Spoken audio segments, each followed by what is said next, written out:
we pulled the cedar off of this. Okay, so first off, I'm right by the door. So this is our main entryway, and we were looking at what we needed to do to change out all this cedar kind of walling. And then we pulled these off just to see what was hidden in behind, how the electrical boxes were done. We knew the boxes were old, so this one was definitely going to be replaced. We're looking at this wiring, going, oh my god, replace some of that.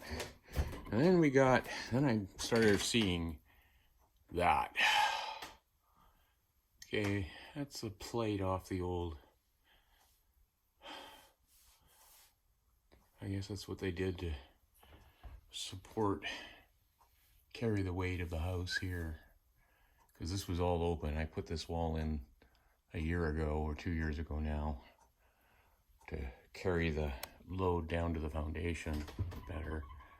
But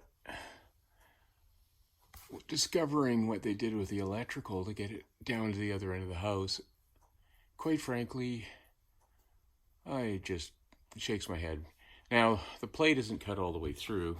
What makes me afraid is those are just right surface with the corner.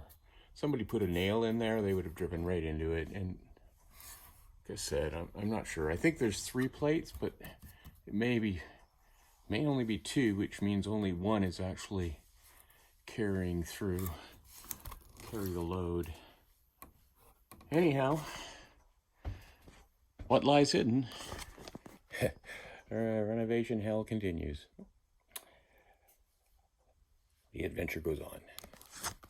Laters.